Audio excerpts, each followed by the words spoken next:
What's up, Greg? Today we are going to be watching the Disney Channel original movie Zombies, which is by far the strangest allegory for racism in America I have ever seen. It's about humans living side by side with a community of zombies, the fictional, terrifying, flesh-eating monsters.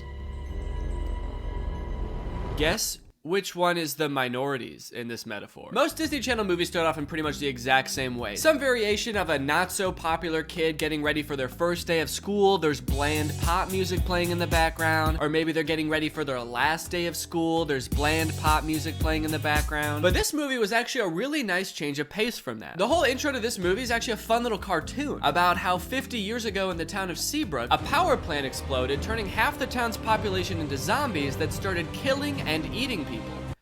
Bland pop music playing in the background. No, just kidding. It's horror music. Children are dying. Luckily for our main character, Zed, a zombie, in the present day, things have changed a lot, and zombies are not as dangerous as they once were. Even though they're still walled off from the rest of the town, they have to live in the slums and wear government-issued clothes, they do no longer have the urge to murder people, and that's thanks to a device called the Z-Band. This puppy delivers a dose of soothing electromagnetic pulses that keep us from eating brains. So the Z-Band makes this movie a really weird zombie movie. Half the characters are zombies, but because of the Z-Band, they don't have the urge to kill people. Doesn't that just make them people with green hair? And it's probably right about now you're starting to realize how this movie is a metaphor for racism. It's just weird to make a movie about zombies where the zombies aren't even zombies. They're just like regular guys with pale skin and green hair. We've come a long way since the outbreak.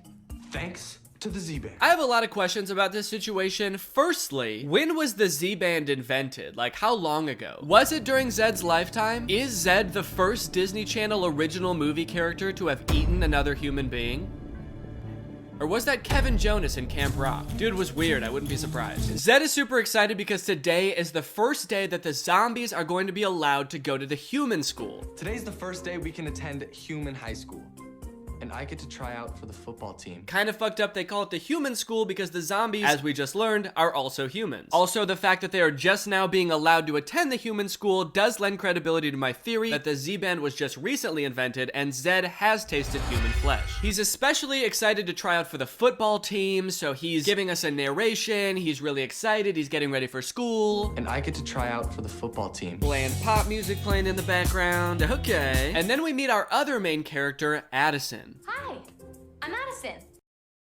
Hi. So Addison lives on the other side of town, the human side of town, where everybody is normal. So normal, in fact, that everybody on this side of town hates anyone who's even a little bit different. Which means if you're a zombie, obviously they're not gonna like you, but even little differences. If you walk a little weird, they're gonna hate you. If your hair is a weird color, they're gonna hate you. But she's your classic decom popular girl. She's blonde, she's a cheerleader, she's excited for her first day of high school because she's gonna be trying out for the cheerleading team. But she has one dark secret. Actually, it's one light secret. It's that her hair is white. I'm a totally normal teen. Well, except for this. Born with it. Doctors can't explain it. Yeah, me too. Doctors can't explain mine either. They say it's maybe a sign that I'm super talented or special or something. I don't know. People here hate anything that's different. If anyone outside my family found out I wore a wig, I would never be allowed to cheer. These people need to get their priorities straight, man. There's monsters that live in your town. How do you have the time to hate on a 14-year-old with light hair? Aren't you worried about your babies getting eaten? That's my little sister Zoe. She really wants a dog, but zombies aren't allowed to have pets. Some people still think we'll eat them.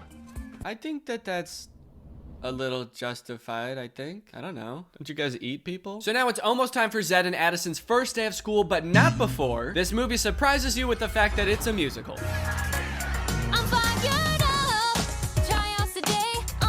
You had no fucking clue, did you? So all of the songs in this movie suck ass. They are very forgettable, not catchy at all, but we do get a decent amount of lore in this first song. For example, the zombies have their own language.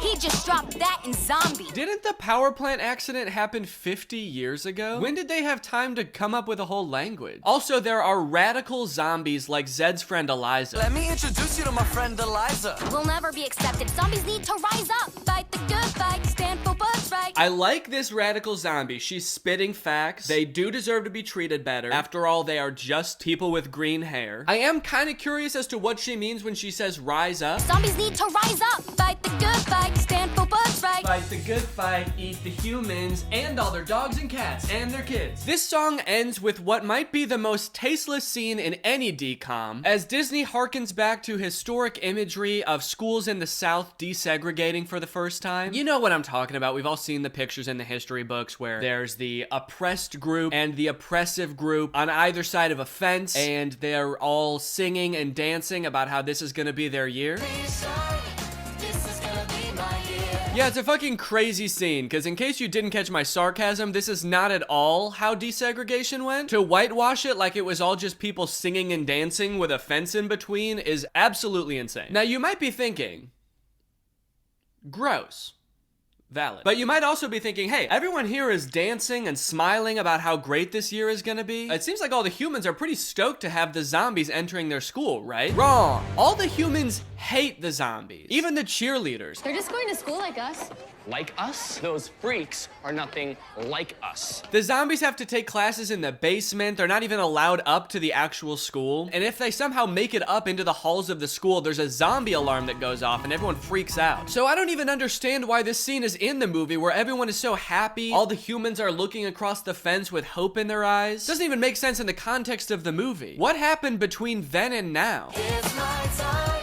This is gonna be my year. Spoiler alert, this year is not gonna be Zed's year. The first day of school is pretty much a disaster for Zed. As I said, he's not allowed up into the regular school, let alone to the football tryouts. But he ends up trying to sneak out to go to them anyway, and he gets caught. Wait, what?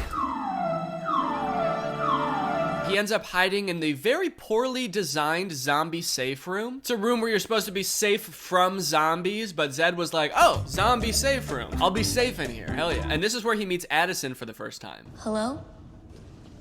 Hello? So since Addison can't see Zed right now, she obviously doesn't know that he's a zombie. I will say it's still kind of a terrifying situation. Oh fuck, I was worried there was gonna be a zombie in here. Good thing it's just a faceless shadow figure. Now I don't have to be scared anymore. My dad doesn't even think I'm gonna make the team. What? No, sure you will. You just need someone to cheer for you. And soon, fingers crossed, he'll be like, my job. Okay, now she's kind of flirting with the faceless shadow figure. She's like, as long as you're not a zombie, I'm cool with you. This is literally a scene out of like a horror movie. I don't know why she's so comfortable being in a room with this guy she's never met before, completely engulfed in shadows. If you were to change out the music in the scene to horror music, it would make a lot more sense. I'm Zed. What's your name? Addison, nice to meet you. All clear. And just like that, a Romeo and Juliet-esque love story starts to unfold, which always begs the question, is this gonna end like Romeo and Juliet? Because if not, stop doing Romeo and Juliet ripoffs, all right? If you're not gonna go all the way and make them kill themselves or each other at the end, no more Romeo and Juliet. I want Zed to eat her at the end of this movie. Otherwise, it's no good. Not a good love story. I want him to eat her Kevin Jonas style. I assume that guy was weird in that movie. We can all agree. My parents have always hated zombies since one bit my grandpa's ear off. But now we'll just talk your ear off. Okay. Hold on, I get it. I know where this movie's going. They reference the fact that her grandpa was bit but not killed by a zombie. And we all know what happens when you get bit by a zombie. You turn into a zombie. But maybe the grandpa was bit so little that he just turned part zombie. And so Addison is actually a tiny percent zombie. And that's why her hair is white, and that's why doctors can't explain it, and that's why nobody can explain it, and that's also why my hair is turning white. Nothing gets by me, man. I figured out the twist of this movie before we're even freaking 10 minutes in. Addison is immediately found by her cousin Bucky, who's the captain of the cheerleading team. He's basically like the driving force of this like whole anything different is bad in this movie. So he finds Addison in here. He's pissed because Addison was talking to a zombie, and they escort her out of there ASAP because they have some hazing to do. Egg that zombie house, and you're both officially one of us. What? No, we can't do that. You look lost. Were zombies always this harassed? I had no idea life was like this for them. You punched him in the face. What are you talking about? Are they always this harassed? The only time you've ever come face to face with one, you got violent so fast. Also, we watched you see the fence. We all saw you stare through the fence that was keeping them away from the other students. You did the narration about the zombie apocalypse and the giant wall they put up at the beginning of the movie. But we built a big barrier. You fucking liar, you knew. The next day at school, there's a pep rally that the zombies are actually invited to. This pisses Bucky, the cheer captain, off big time. Bucky, again, is a major zombie phobe, so when the zombies are allowed at the pep rally, Bucky comes up with a way to embarrass them all. Stacy, Lacey, Tracy, bust out the spirit sticks. Bust out the spirit sticks? That's disgusting, dude. There's kids here. So apparently, even though the Z-Band works wonders on curbing the zombies' urge to eat human flesh, the one thing it doesn't fix is how terrified zombies are of fire. Is that really common zombie lore? I didn't know it was like a thing that all zombies in movies are scared of fire, but I guess they're really playing with that trope. That's that classic stereotype about zombies. So when the pep rally gets going, Bucky busts out the spirit sticks, which are basically just sparklers, and boy, does it scare the zombies. Let everyone see them for who they really are. Let everyone see them for who they really are? Dude, they eat people. What a crazy plan. You don't want to see who they really are, man. He gets mauled by the zombies and they start like ripping him to shreds and eating his body. Told you so. Looks like I'm right again. The fire sends Zed's friend into a fit of fucking rage, dude. He pushes over Zed, knocks him to the ground. Apparently that push makes Zed's Z-Band start to malfunction, and Zed starts turning into an actual zombie. He starts going freak mode at the pep rally. Holy shit!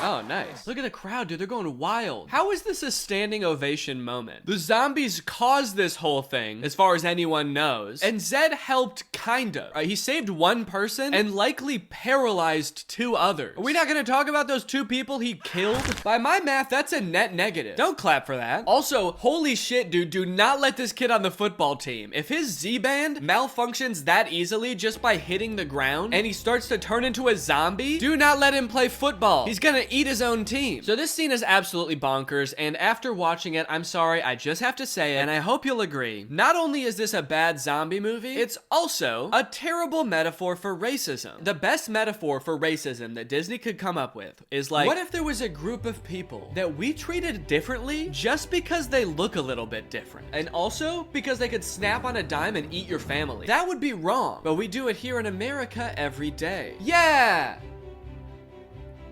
Wait, so this coach sees Zed's insane display of athleticism and asks him to join the football team. With a monster-like monster player like you, we could turn the football team around. Okay, Zed, remember, at the slightest impact, your Z-Band could malfunction and you could kill people. Do not join the football team. Do not join the football team. Do not join the football team. Who's the zombie? I'm the zombie, and this zombie's playing some ball. No! So Zed joins the football team under the condition that as long as he keeps winning, the zombies can be integrated into the school more and more. Once you start racking in those wins, then we'll talk about those other demands, all right? Meaning that not only is Zed on the football team, he now gets to sit in the cafeteria. In good faith, I will allow zombies to eat in the cafeteria. In the next scene, Addison tries to go up to Zed to talk to him, flirt a little bit more, but she ends up getting dragged away by the other cheerleaders who lecture her about how it's not okay to be different. I'm not different.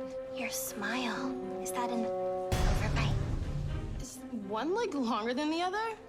Do you wear corrective lenses? Do you have the tallest hair anyone's ever seen? That would be embarrassing. We'd hate to find out you have an absurdly different hairstyle. We would hate to find out that sometimes when you get a good idea, you say, think, brain blast. Oh boy, the school would have a field day with that one. So Addison's not really allowed to hang out with Zed in public, which leads them to hang out in the zombie safe room where they first met, where they proceed to sing yet another forgettable, very bland song. We're gonna be someday. Usually I'm down for like at least one or two songs out of every Disney Channel movie that has music, but this movie has terrible music. This song is like if you mix Love is an Open Door from Frozen with a knockoff Chainsmokers song, and Yummy by Justin Bieber. Girl, you look delicious.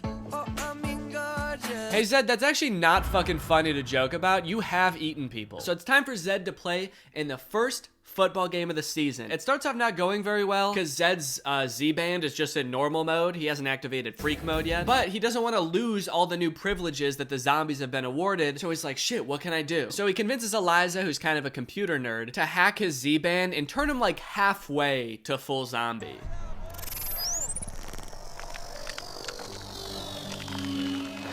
And now he's ready to rock, baby.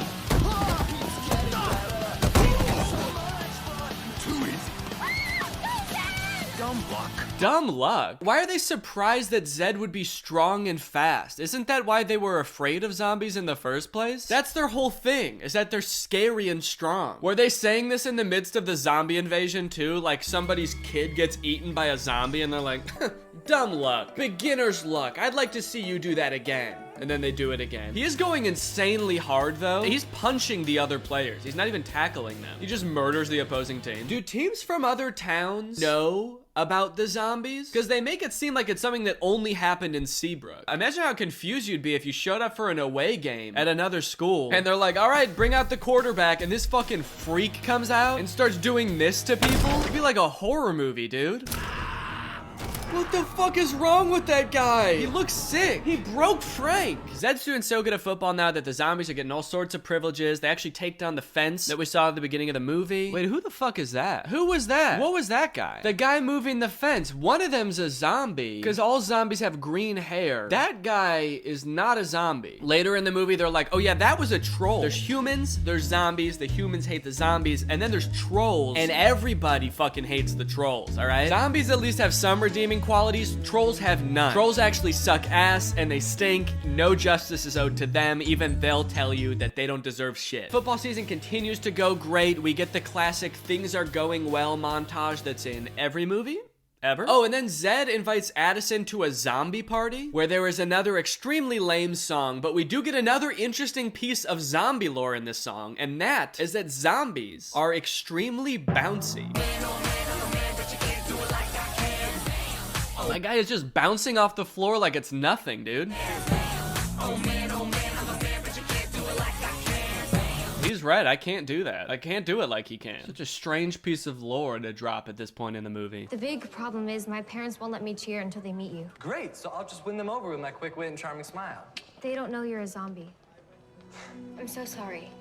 I'm sorry for making things difficult for you. No, you haven't done anything wrong besides being you. Doesn't that imply that being him is wrong? You haven't done anything wrong besides being you. You haven't done anything wrong, man. You know, besides, you know, the way that you are. Uh-oh, the bullies have found out that Zed is hacking his Z-band to make himself more zombie-like. Uh-oh, they're stealing Eliza's laptop. Uh-oh, they're hacking the Z-band. Sorry, does every Disney Channel character know how to hack a computer? There's always a character who definitely knows how to hack computers, but then it seems like when push comes to shove, everybody knows how to do it. It makes it a lot less impressive that like the nerdy computer girl knows how to do it when like the cheerleader can figure it out in a matter of seconds. Are there like computer hacking classes in every Disney Channel original movie high school? Uh-oh, they hacked all the Z-bands at the football game. The zombies are about to go full zombie. Oh no! Are we about to watch somebody get murdered? Everybody run!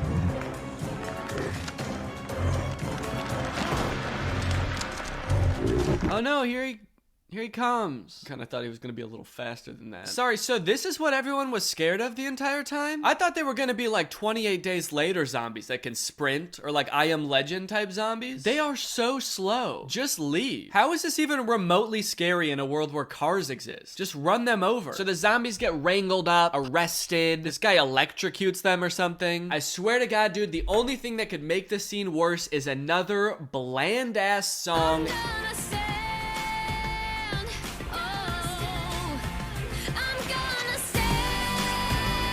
God damn it. Dude, this is a batshit climax of the movie. This town was just terrorized by monsters. They don't know why the zombies turned on them. They just know that they're no longer safe. People's lives were flashing before their eyes, and the popular cheerleader bursts into song out of nowhere to tell everybody that her hair was slightly lighter than everyone thought. The song wasn't even about her at all. It was about standing up for the zombies. It's like she forgot what she was singing about halfway through the song. She was like, what am I standing up for again? Oh yeah, that's right. Me.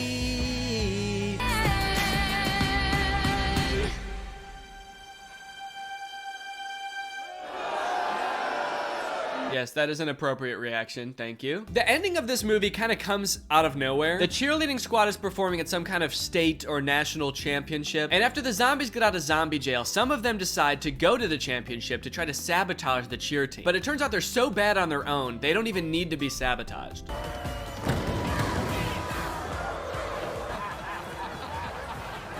Okay, kind of mean. This grown adult just laughing at these kids because they're not doing well in a cheer competition. Get off the stage, Bucky! Okay, who is this guy? Are we supposed to know who this guy is? Why is he being so mean? Let's go see the cheer! Get off the stage, zombie! Who is that? Why is he so mad? We've never seen this character before. Why are we focusing on his reaction so much? Anyways, the zombies decide, you know what? Let's be the bigger person. Let's help out the cheer team. We're gonna win over the humans by helping them perform the coolest cheer performance ever. All right, here's the plan. We're gonna let our freak flags fly. Dude, gross. There's kids here. Can't do that. Basically, they perform and everyone loves it. The crowd's going wild. They never show that one guy again, so maybe he's still pissed off, but everyone else likes it. And that's pretty much the end of the movie. Oh, you wanted to know why Addison's hair is white, if they ever reveal that? If my prediction was right? Yeah, they don't do that. They never explain it at all. They set it up to be some big reveal, and then they just never talk about it. At least, not in this movie. I have heard there are 3 of these movies, and they explain it, I think, in the 3rd one. So, you gotta wait a long-ass time to figure out why her hair's white. Your hair's gonna be white by the time you find out why her hair's white. All right, well, that's the end. That's the end. Thank you guys for watching this video. If you're new here and you're not subscribed yet, make sure you subscribe and turn on my notifications to join Greg. That's what I call my followers. We're the strongest, fastest growing army on YouTube. Please do not look that up. I'll see you guys next time with a really interesting video. Bye. What's up, Greg? I was not expecting to make a video today, but I've been getting so many DMs about this situation that I had to stop what I was doing. I had to put down the very important things that I was doing to sit down and make an emergency video.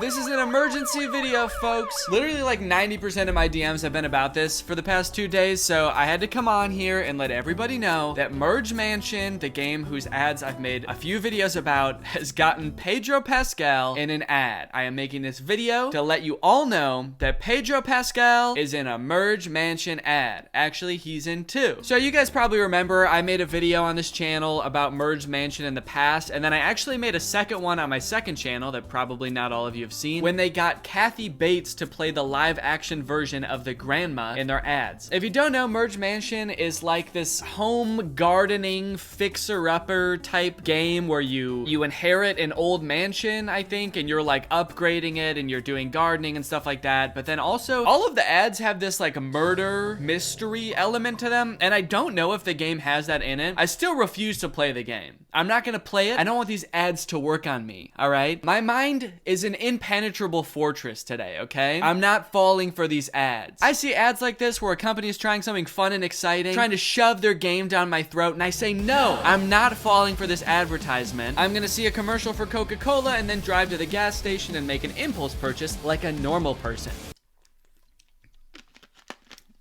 Anyway, I'll show you the first of the ads now. It's called A Twisted Game. Honestly, I don't even know where to start.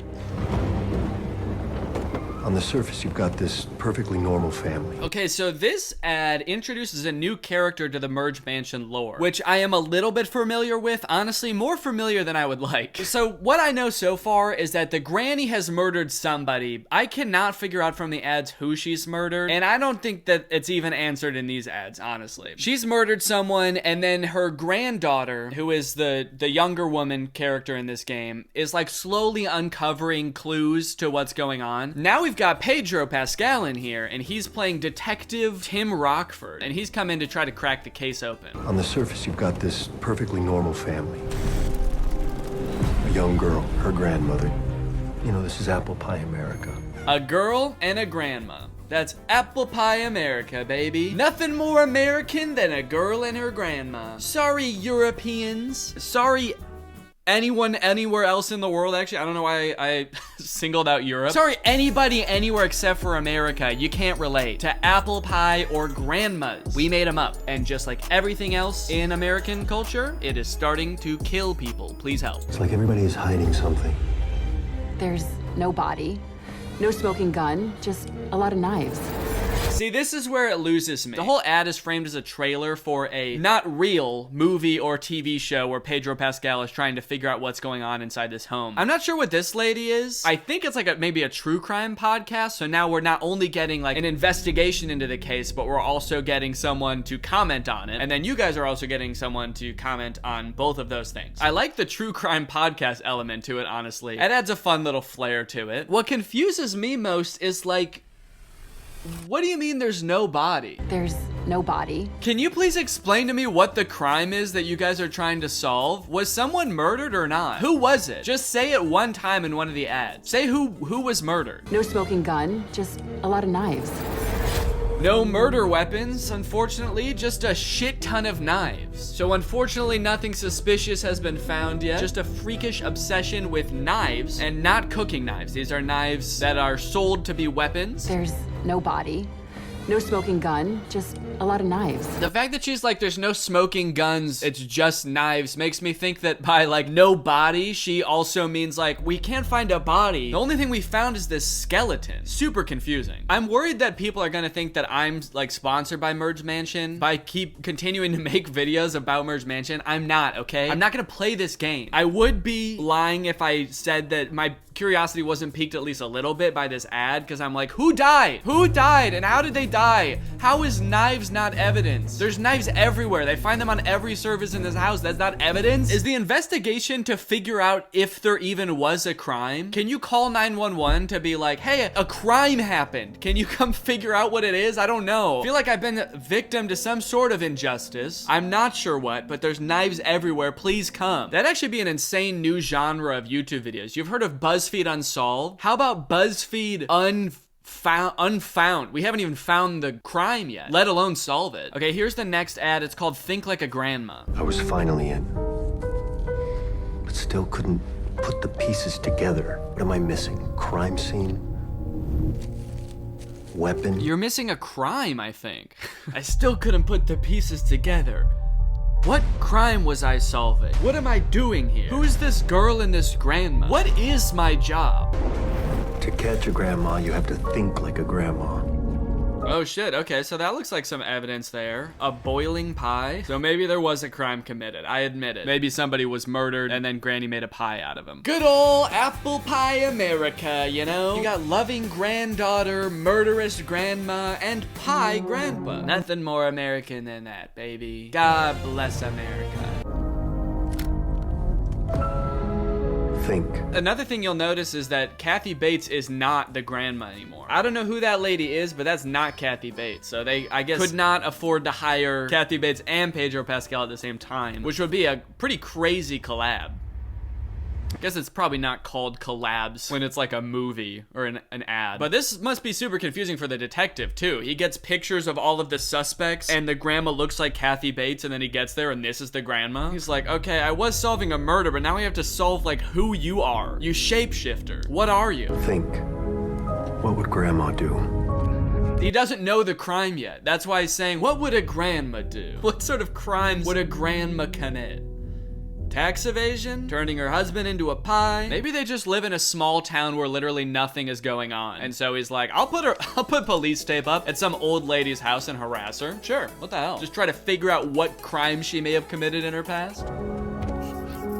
That's a cool little touch too, where it like turns into the video game graphics at the end there. And this is an homage to one of the earlier ads too that I covered in the first video. Anyway, either way, some pretty insane marketing. People have been talking about this nonstop, at least in my DMs, and I've seen people talking about it on Twitter too. And also this ad from 4 days ago has 7.4 million views, which is pretty crazy. All of their other ads have like maybe 20 to 60,000 views. So getting our boy Pedro in there really pushed the ad. Now, a lot of the discourse that I've seen around this ad, both in DMs and otherwise, have been people being like, there has to be something fishy going on. How did they get Pedro Pascal in their ad? How did this random shitty game get Pedro Pascal in their ad? For example, this TikTok. The next time someone asks me what my favorite conspiracy theory is, I'm gonna tell them that I think the Merge Mansion is a money laundering operation. Because how the fuck can they afford an ad with Pedro Pascal in this day and age, in this economy? Controversial opinion? they do make that much money. Even Candy Crush didn't have that kind of money. What is going on? Candy Crush for sure had that much money, and Merge Mansion also for sure has that much money, dude. I hate to break it to you, but mobile games make a shit ton of money. How much money does Merge Mansion make? Currently, the game earns more than $10 million per month from its players. So far, the game has bagged more than $160 million. So they make $10 million a month. How much does Pedro Pascal make? Okay, for The Last of Us, Variety reported that he earns $600,000 per episode. So I do hate to break it to you, but Merge Mansion definitely has enough money to hire Pedro Pascal without being a money laundering scheme, which a lot of people in the comments can attest to. This person said, listen, if you've played Merge Mansion and are addicted, you'll get it. They're constantly pushing buying things, but not enough for me to stop playing it. So they make a lot of money from their players, and I'm guessing based on the 7 million views they got on that ad by just posting it for free on YouTube, like they didn't even need to put it in the Super Bowl or anything, like I'm guessing that they're gonna get a good return on whatever investment. I mean, he makes $600,000 per episode of a TV show. I'm guessing they probably paid him less than that for a 1 minute long YouTube video. If you want a real conspiracy theory, here's a real conspiracy, dude. For The Last of Us, he earned $4.5 million. My conspiracy is that Pedro Pascal is actually a huge Merge Mansion fan. And while he made $4.5 million from The Last of Us, he spent $4.6 million on Merge Mansion upgrades. He's in immense debt to Merge Mansion, to the grandma herself perhaps even. And when Merge Mansion caught wind that Pedro Pascal is the owner of the account that owes them $4.6 million, they said, hey, listen, we'll wipe out all your debt for one measly little commercial. Actually, 2 measly little commercials. And what could Pedro say? But okay, fine, I'll do it. I bet he took the job because it was funny. No, I bet they paid him. I bet he took the job because they paid him a shit ton of money, honestly. I like that, like, people's only 2 theories are like, this is a money laundering scheme, or he took it because he's funny. There's no way this game that makes hundreds of millions of dollars paid an actor to act. Danny Gonzalez is gonna have a field day with this. I mean, they're right, dude. I am over here having a field day.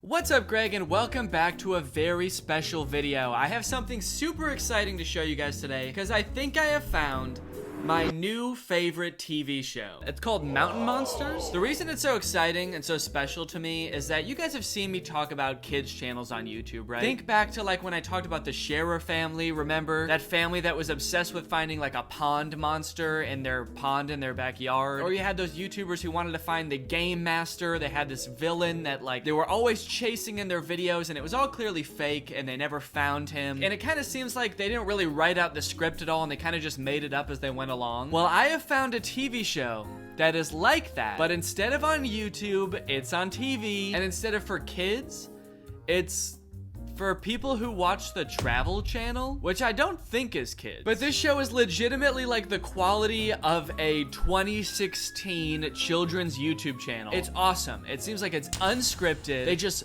dick around in the woods. I love it. I have not watched an entire episode of it yet, but I've watched a lot of clips of it on YouTube, and it is my new favorite show. I'll show you one of my favorite clips of it right now. It's called Buck, Huckleberry, and Jeff Are Kidnapped.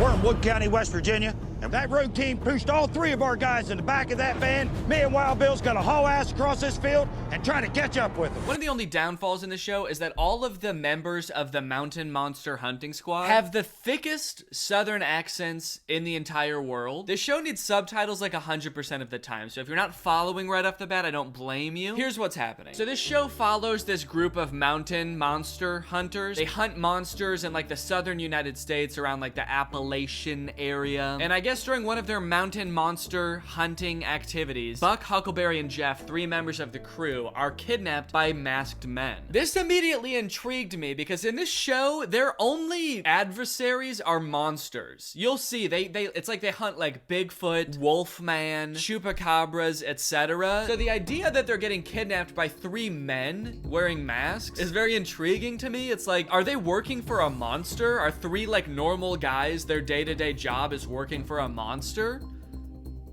Does it pay them? But nevertheless, these 3 get kidnapped. The other 2 members of the crew are there looking, watching it happen, and they go off chasing them. Now you can have your camera back.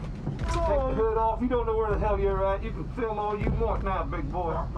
Say cheese. The van stops. A guy gets out and comes back and gives us our camera. Super nice of them to give them their camera back and to let their entire camera crew actually come with while they're being kidnapped. Very generous. Kidnappers don't usually let them do that. Say cheese. Also, in this moment, I feel like we should be worried for these three guys' safety. They're being kidnapped. They're taken somewhere. They don't know where they are. They're probably gonna get eaten by a monster. But then they start showing clips of like confessional footage of them talking about what was happening that was clearly taken after this whole thing subsides. So I'm no longer worried about them at all. Obviously, they're all safe after this. All right, Jeffrey. Yeah, I'm doing fine. Keep the fucking talking to a minimum. Jesus, dude, they switched up so fast. They were like, go ahead and record. Yeah, we're film as much as you want. Here's your camera even. And we'll smile and say hi to your camera. And then they're just like talking in back about how scared they are. And the guy's like, shut the fuck up. Keep it down back there. Keep the talking to a minimum, all right? And keep the filming to a maximum. You guys are gonna want to get this on camera, buddy. Maybe they don't want them talking because it's gonna ruin the footage. They know how good this is gonna be for the show. And they're like, shut the fuck up. You're gonna ruin it. We're the producers of the show. Shh, we're gonna make great TV together. Me and Brother Willie, we're recon around this cabin. We're gonna get up there and put an eyeball on it, see what the hell is going on with our team members. Huh? I don't know what it is about these guys, but every time it cuts to a confessional, not only are they just like incoherent, but they're also screaming. See what the hell's going on with our team members. It honestly actually makes it seem like whatever is about to happen is extremely traumatizing. If like when they get them in front of the camera for the first time afterwards, they're like, I don't know what the fuck just happened, dude. Anyway, the masked men take them to this cabin in the middle of the woods. They take them inside, they chain up the cameraman, and then they sit them down. The light kicks on right in our face. You can see a mirror on the wall, and you can see a speaker and a camera. I've never seen a place like this, but it looks like an interrogation room. A mirror, a speaker, and a camera? I've never seen a room like this in my goddamn life. That's the scariest, most nonsensical combination of things I can think of, dude. A room has no right having all three of those things. Actually, I hate to admit it, but the room I'm sitting in right now actually does have all three of those things. A camera, a speaker, and then there's a mirror over there. Because I'm a monster. I've never seen a place like this, but it looks like an interrogation room. You've never seen a place like this? There's literally episodes of this show where you guys like fight Bigfoot and you're thrown for a loop by a room with a camera and a speaker and a mirror. This whole situation is weird. I mean, yeah, man, I agree. Hello? Oh, shit. Sit down. Oh shit, he said sit down. Sorry. Oh no, dude, it's another human clearly wearing a mask. No! Oh, damn, I'm sitting. As soon as that skeleton appeared in my face and said sit down, I sat down. Hell yeah, you did, dude. I love this dude. This dude's name is Buck. His commentary that they cut to every time is literally just like repeating exactly what just happened. It's a shot of him sitting down and then he's like, I sat down, man. You know who I am. You're the guy that killed the Stonish Giant. Yeah. No. Fuck! That was our only guess. I want to make a deal. A deal? Let me tell you what right now, old boy. There's no way in hell we're gonna help you kill another damn Bigfoot. I never said I was after a Bigfoot. Starting to think these guys might be a little bit out of their element. They actually have no clue what's going on. Do you know who I am? Yeah, you're the dude who killed the Stonish Giant. What? No. Oh, that's right. Then you want us to kill a Bigfoot. No, I'm Brian. From the party last week? You don't remember me? The Stonish Brian? No, just Brian. I want you to go back to Lee County, Virginia. I want you to capture the woman of the woods. The woman of the woods? The woman of the woods is someone we don't want to mess with. Okay, that was clearly just one of them wearing a hood, right? Like very clearly just like an old man wearing a hood in a thermal camera. I like that this is the clip they show for the woman of the woods being someone you don't want to mess with too. Like the only thing I'm getting from this is that like they have a hot body temperature. You do not want to deal with the woman of the woods, dude. It has a fever. As you can tell from this clip, she is scalding hot. This team's already had one heck of an encounter with her. When we were in Lee County, she touched Huckleberry and Jeff and marked them for death. She affected Jeff's mind. maybe for life. Now you're probably thinking, dang, poor Jeff. This dude gets attacked by a woman of the woods and his brain is still like all fried from it. Well, let me tell you, dude, you don't even know the half of it, because this kind of shit happens to Jeff in every episode. I don't know what it is, but from every YouTube clip I've watched, if one of them gets attacked by a monster, it is Jeff. And every time, he is traumatized. As you could probably tell from the clip of him screaming. I think they might all be in the wrong profession, but especially Jeff. Please, Jeff, find a new job. All right, we help you get this woman of the woods. How's this benefit us? Yeah, Buck, are you really the one that should be brokering this deal? Are you really the one with the authority to be like, all right, yeah, we'll do it. We'll go back and capture the woman of the woods. No skin off my bones. Jeff is just sitting there sweating. Yeah, we will, we can totally help with that. No, that's fine. I liked it. I like the woman of the woods. If you capture the woman of the woods, in exchange, I'll bring you those who killed the Stonish Giant. You didn't kill him? No. Yeah, he already said that, dude. Are you guys paying attention at all? How do I know the lore of the show better than you do? Why do they keep trying to pin the Stonish Giant on this guy like they're crooked cops or something? Where were you on the night of the Stonish Giant's death? Oh my god, dude, for the last time I did not kill the Stonish Giant. Aha! We never mentioned that the Stonish Giant even died. Yeah, you did. You did like 5 times. Oh yeah? Then explain this. That's a picture of you holding the Stonish Giant's decapitated head. Did you kill him? Ah, shit, I've been caught again. He says he can deliver who killed the Stonish Giant. If he can make good on that deal, that's something we're really gonna have to consider. That's something that I'm really gonna have to consider, and Jeff's really gonna have to deal with. I've never lied to you, and I never will. Well, yeah, you kinda did. You kinda did. 30 seconds ago when you said you didn't kill the Stonish Giant. I didn't kill the fucking Stonish Giant! There are secrets you've yet to learn. Why is that a big surprising moment? I don't know everything in the whole world? Everything you need is in front of you. Where'd you go? So the skeleton disappears. These guys get all pissed off and they're like, where'd he go? They're sick of all the riddles and all of the cryptic messages. So Buck takes a chair and he just slams through the glass to try to get to the bottom of this.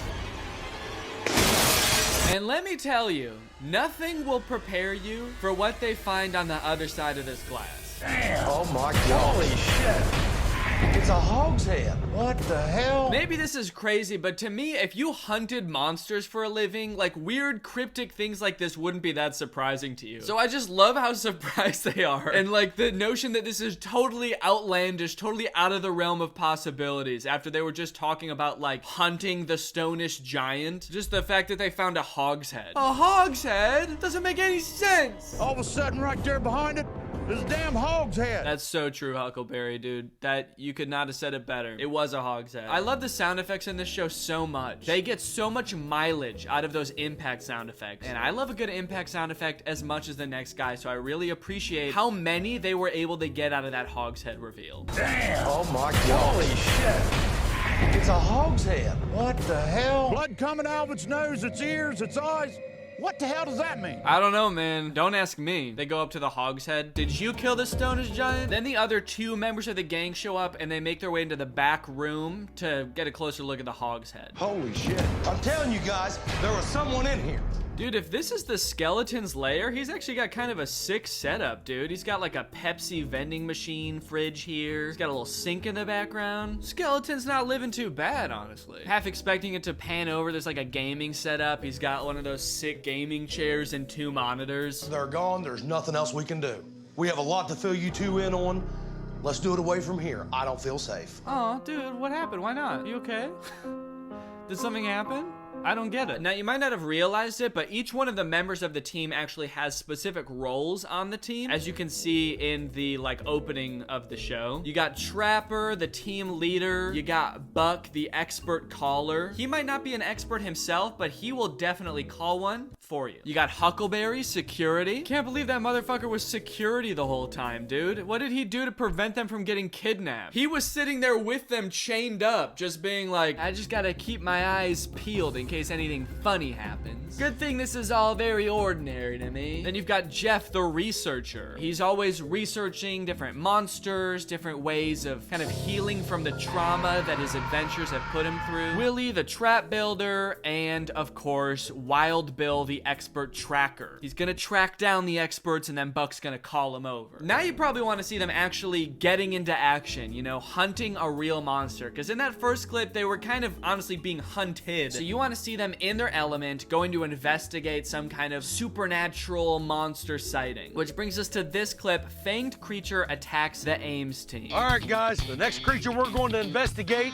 is one we have a history with. We're going after the Cherokee Death Cat. One thing you'll come to learn through watching clips of this show is they have a history with every monster. You could name the most obscure monster ever, the Patagonia Pants Swindler, and they'd be like, oh yeah, we've got history with that guy.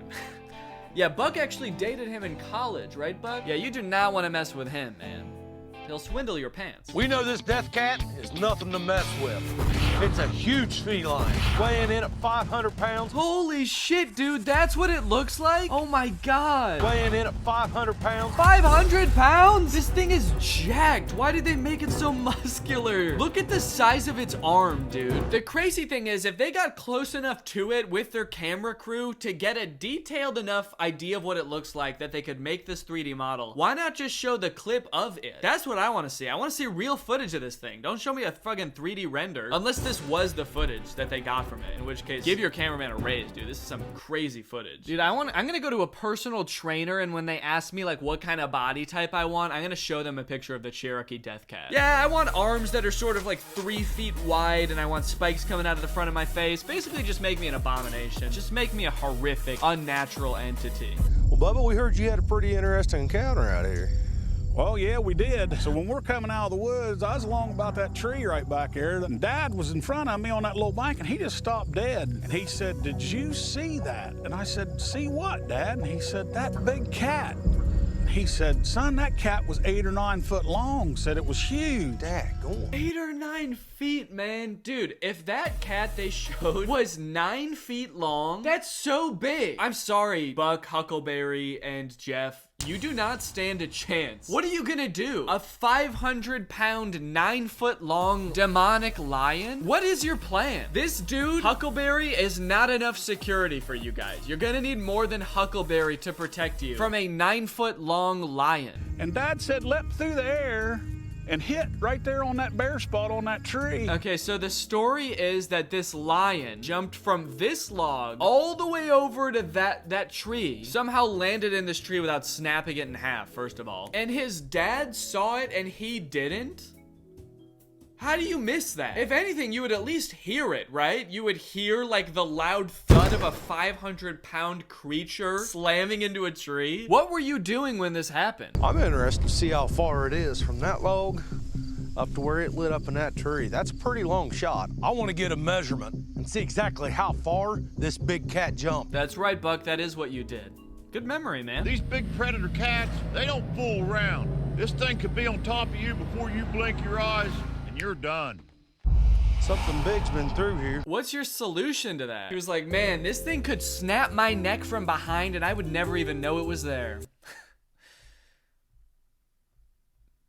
Well, anyway, let's go. So their plan right now seems like just to walk into the woods with hunting rifles, and that's their whole plan. I'm kind of 50-50 on if bullets would even have any effect on that monstrosity, but if it did, imagine them finding this like one-of-a-kind, once-in-a-lifetime species that no one's ever seen before, and they just fucking kill it. They find out it's actually a completely peaceful creature, like it didn't even want to kill them, and they're still like, get it! Check this out.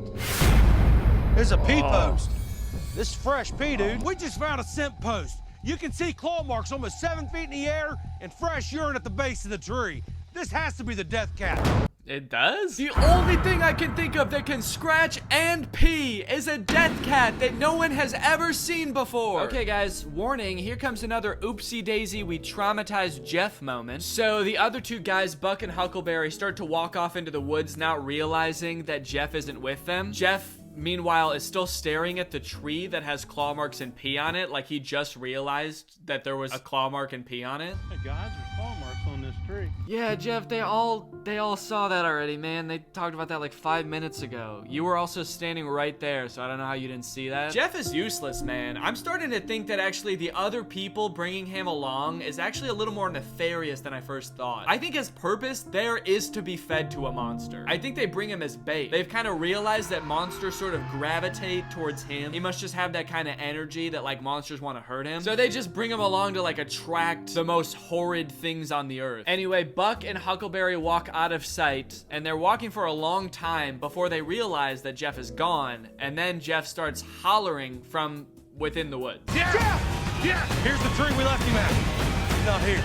Here's the tree we left him at. Here's the tree we left him at. You guys didn't even realize you left him until you were like a mile away from him. How do you know where you left him? See, it's shit like that that makes me think that they're up to no good. Here's the tree we tied him to. Where'd he go? There's like a trail of blood leading away. Oh, thank goodness. This'll lead us right to the monster. And Jeff, of course. And our friend Jeff. Yeah. Wait, Jeff, hold up, Jeff. Yeah, grab it. Jeff. They locked eyes on me. Oh my gosh, that scared me to death. Jeff, talk to me, dude. What's wrong? What's wrong, Jeff? What the fuck, man? Why won't you talk to us? He already said it locked eyes on me, and they're like, what's wrong with you, dude? You're acting weird. We just got up to Jeff, and he shook up. Jeff, Settle down, settle down. what happened, dude? Still taste his breath. What? Did you kiss the death cat? Buck's like, what did you just say? Dude, you know me and the death cat have a history, right? That's kind of fucked up. Are you hurt anywhere, Jeff? Are you hurt at all, dude? He looks fine to me. Jeff said when we got separated, that death cat came out of the tree right on top of him. I'm just imagining he's doing this confessional like right outside the car window where Jeff is like freaking out. Jeff almost died! That idiot almost got killed by a death cat, dude. Can you believe that? I think the best thing we can do is get Jeff out of these woods. Come on, Huck. And try to talk to him in the morning. That could have ended really, really bad. Yeah, that could have ended really bad, man. Thank God it only broke Jeff's mind. All right, guys, well, I hope you've enjoyed this look at Mountain Monsters, my new favorite TV show that I've never watched. If you're not subscribed yet, make sure you subscribe and turn on my notifications to join Greg. Greg's what I call my subscriber base here on YouTube. We are the fastest growing army on YouTube. Please do not look that up. Hope you guys enjoyed this one, and I'll see you in the next one. Bye. What's up, Greg, and welcome back to the Romance Channel, where we cover the hottest romance movies known to man. When you think of the perfect love story, what comes to mind? Passion, lust, destiny, brothers, psychological intimidation, gazebos. All of those? Yeah, all of them? Good. Because today we're talking about The Kissing Booth. I've had this movie recommended to me for a while, and I recently sat down to watch it, and I gotta say, guys, I'm pretty confused. This movie has a completely normal premise, and there's actually nothing wrong with it.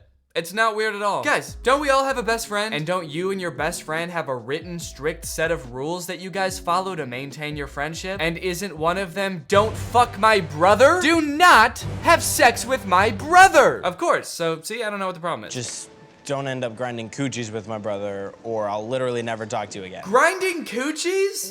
What the? Ugh. All right, you know what? Just for that, that's it. I am making the video. The Kissing Booth is a bad movie. This movie starts off with way too much exposition. Instead of a normal movie where you sort of naturally learn about the characters as the story progresses, the movie decides to just dump the main character Elle's entire life story on you in like 3 minutes. Look at that cute baby. That's me, Elle Evans.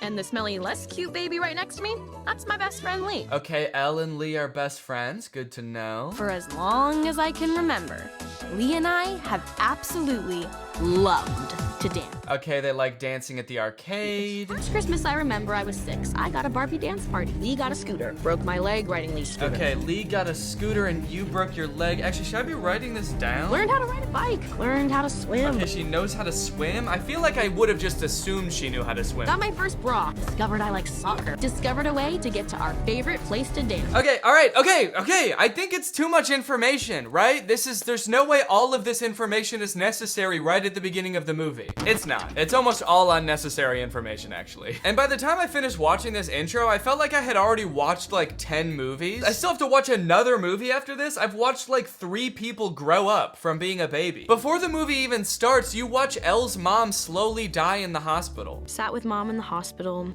Said goodbye to my mom. Damn. Told her all about Noah.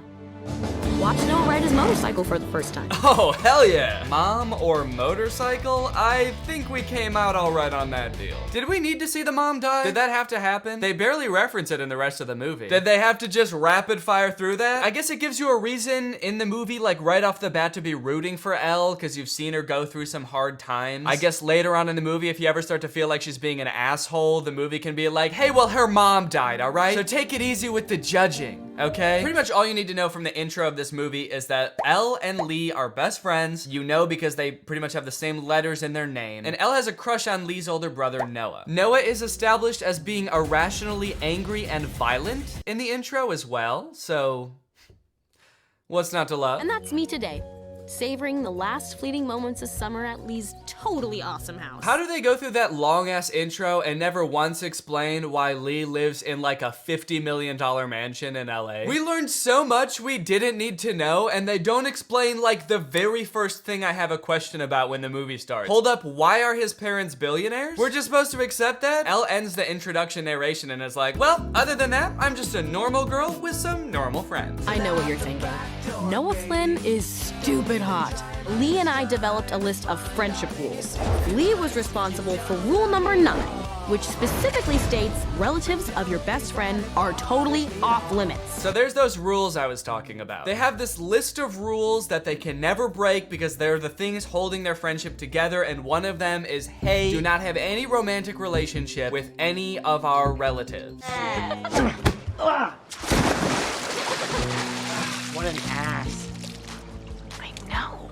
Hey, rule number 9, young lady. Hey, don't fuck my brother. So Elle is clearly infatuated with Noah right from the start. I think we can all see that. Lee can see that. So you might think, damn, they have just a few rules in their friendship and Elle is not able to follow them. What a jerk. And 1, you haven't even seen the half of it, dude. If you think this is bad, what do you think the rest of this movie's about? And 2, easy with the judging, dude, all right? Her mother passed away. I do find it interesting that the rule says, like, no dating either of our relatives. This rule was clearly made just to keep Elle away from Noah. Elle's only immediate family in this entire movie is her dad, who's like 50, and her brother, who was probably like 2 when they made these rules up. Her mother, I don't know if you know this, but she unfortunately did pass away, so she is not in the picture anymore. So did Lee propose this rule being like, hey, so, if you stay away from my brother, then I, a child, won't fuck your dad.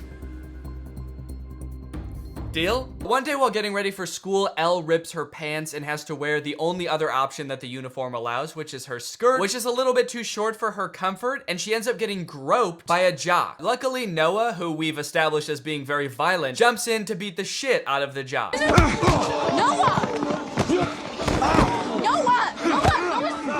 And this sets Elle and Noah's love story into motion. No one should treat a girl like that, especially if that girl's you. Me?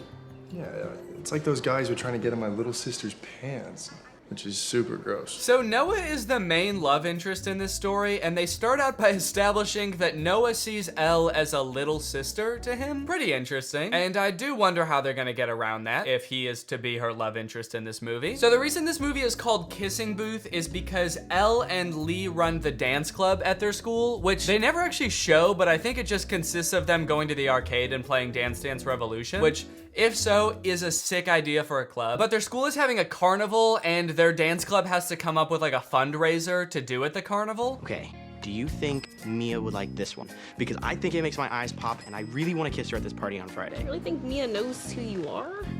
She's a varsity cheerleader. Basically, the only way that she'd ever make out with you is if you paid for it.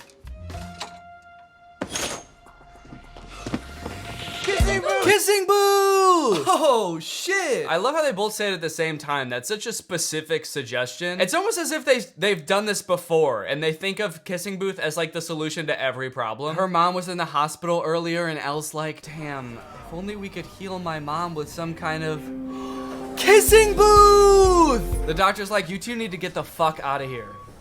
Obviously, that was the first thing we tried. Before Elle and Noah can get together, though, we need to find a little bit more out about Noah. Like, who is this main love interest? We know that he's violent, which is awesome. But the movie also has to show us how manipulative he is. You see, it all starts with Elle exploring some other love options at school. For example, the man that groped her earlier.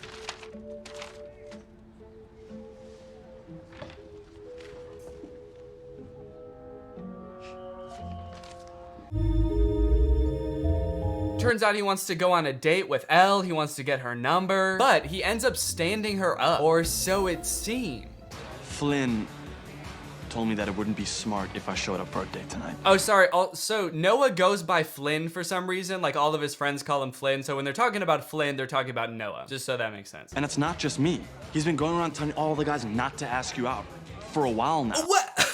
What? Okay, so not only does Noah see Elle as a little sister, but he's also like manipulative as hell and scary. I'm gonna beat up anyone that talks to you and threaten anyone that looks at you. And it's not because I want you, it's because I think you're gross. You're like a little sister to me, babe. What? Shit, now he's gonna kill me. You can't tell him I told you. Why do you care? No boobs are worth a broken nose. I don't know why that dialogue sounds like it was written by like a 40-year-old man. Hey bud, no boobs is worth a broken nose, I'll tell you that. So she gets so mad that she decides to call Noah and like tell him off, and he's just like sitting around naked at his desk, almost like he was waiting for her to call. This man is insane. This is an insane man. You realize that you're not my dad, right? Look, you still got a lot to learn, kiddo. He calls her kiddo? Gross. Lock this man up immediately. You still got a lot to learn, kiddo. Like, for example, how fucking crazy I am. You have no idea. You have no fucking clue. But you're gonna learn today. I'm naked, baby. The Flynns are a very controlling family, aren't they? Like, in Elle's friendship with Lee, he's made all these rules that he has to follow. Like, don't fuck my brother. And now Noah has rules like, don't fuck anybody else. It's an entire family where they're like, hey, who are you gonna fuck? Who is that? Who is that? Don't fuck him. Fuck me. No, don't fuck me. That's not allowed. So the kissing booth is coming up, but Elle is having a little bit of trouble getting people to volunteer to work at the kissing booth, obviously, because that sounds gross as hell. Need peeps to work our kissing booth. You in? No thanks. I'd rather be a customer. Not in this lifetime, girl. Never gonna happen.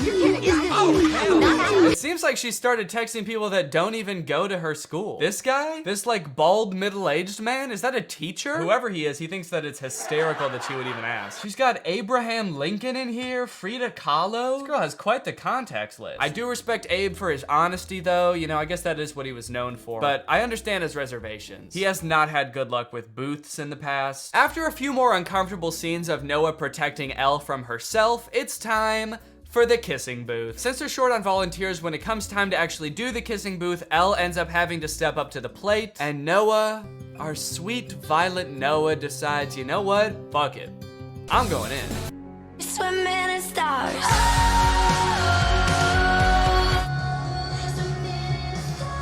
Okay, so they didn't get around the whole little sister thing. Cool, very cool. Right on, guys, rock on. They kiss, sparks are flying, literally. Like, the lights on the sign start exploding. It's like this is a moment from Stranger Things when Elle is using all her powers. Lee's like, that's why I made the rule! You've unleashed his powers! No! And get this, I even wound up kissing your brother.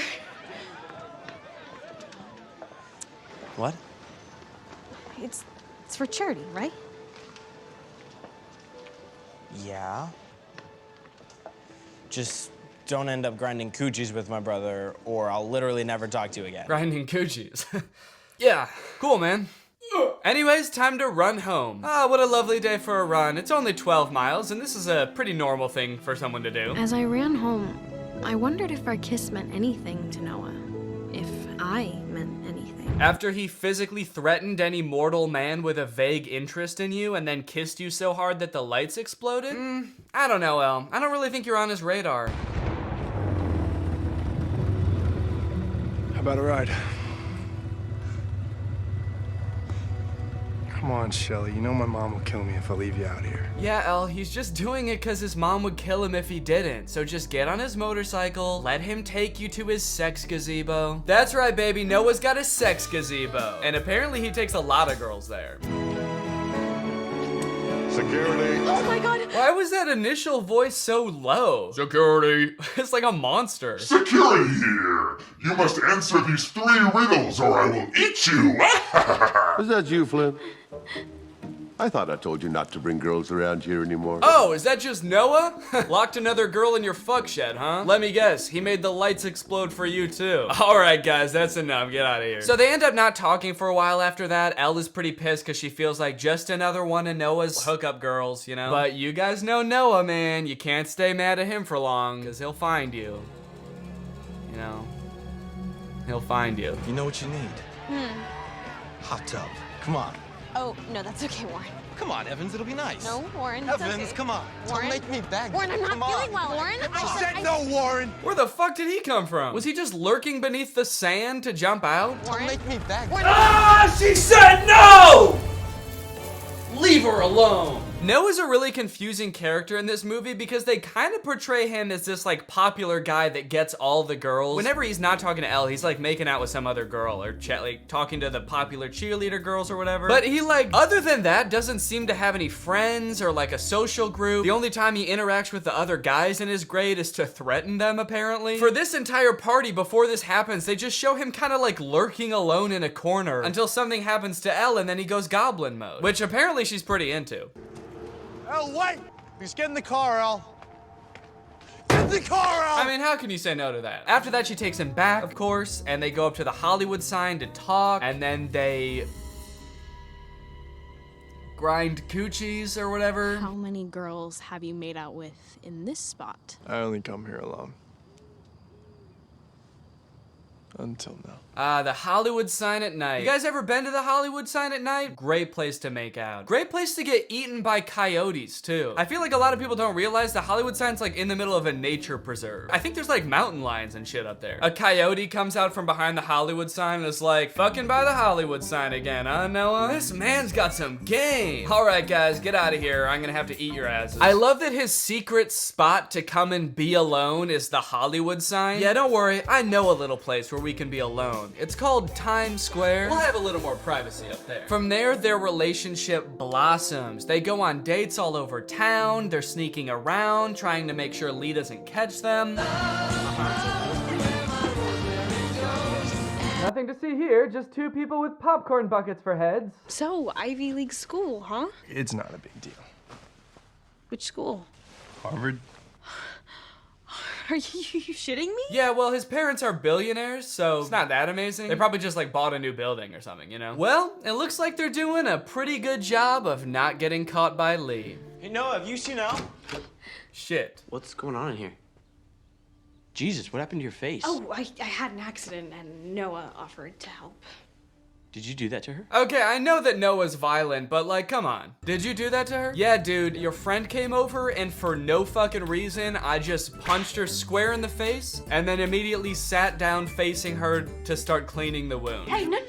It's Lee. I'm fine. I tripped in the garage and I was looking for you. You really expect me to believe that she just tripped? Get a clue, Lee! No, she expects you to believe that. She's the one that said it. Oh, you tripped in the garage? You expect me to believe that? He's like, I don't fucking know. Dude, I wasn't there. I swear to God, if you laid a hand on his head, Hey, stop, Noah! Stop! I'm digging this kind of like Hulk Black Widow vibe they've got going on here. This little, stop, this isn't you. She's like Chris Pratt in Jurassic World with the velociraptors. Hey, I raised you from a baby. It's me, all right? Calm down. You can't be violent if I'm here and you can see that I'm here. Easy. So Elle takes Lee downstairs to talk for a little bit, but she doesn't come clean, and Lee still isn't sure if something is up. So when Elle sneaks back up into Noah's room, Lee bursts in again and catches them kissing. Elle, did you not learn your lesson the first time? Lee busts in through doors. You're in his house. It just happened. Unbelievable. Wait, no, Lee, wait, no, stay here, please. Let me handle this. Kind of feels like I just watched the same scene twice. It even ends with her being like, hey, it's me, stay. She has no clue what she's gotten herself into with This is bullshit. You were acting like a hurt little bitch.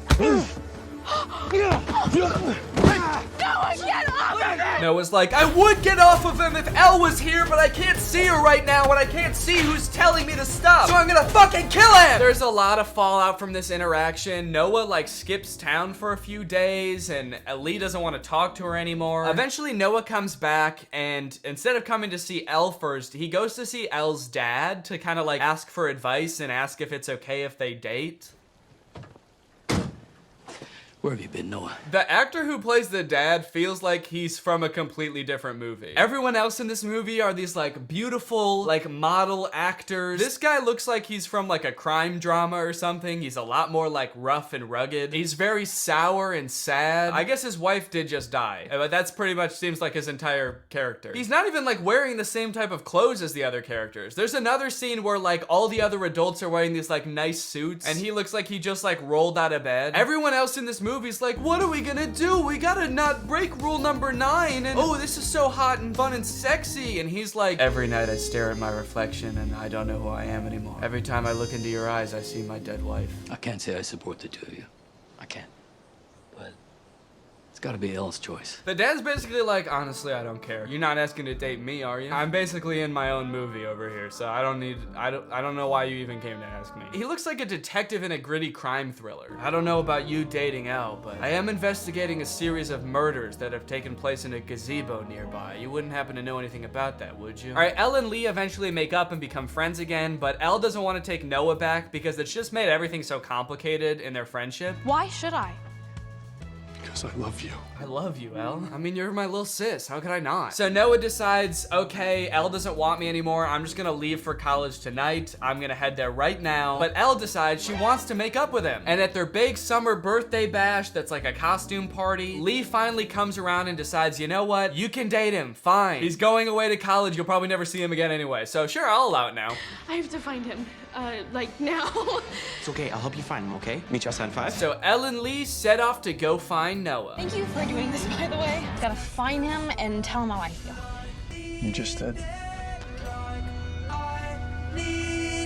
Oh my god. What did you do to Lee, you monster? Also, how long have they been in the car? I swear they've been in the car for like 5 minutes. How did she not notice? Was he just sitting there silently the whole time? And he's like 8 feet tall. How did she not notice? I'm just trying to picture this. So Elle gets in the car. Noah's already sitting there completely silent in a Batman costume. They pull out. He says nothing. He's just sitting there. Something doesn't add up. And by something, I mean the whole movie. Anyways, the movie ends with him going to college. Yeah, he doesn't stick around. He just goes to college and that's how the movie ends. Doesn't that suck? They don't even get to go on like a real date as a real couple. He just goes to college and then the movie ends. All right, well, that concludes our time together today. You guys, thank you for joining me. I hope you enjoyed this video. And if you're new here and you're not subscribed yet, make sure you subscribe and turn on my notifications to join Greg. Greg is what I call my subscribers on YouTube. So if you want to join Greg, just hit that subscribe button and hit that notification button. And then before you know it, your name will be legally changed to Greg. All right, I'll see you guys next time. Thank you. Bye-bye.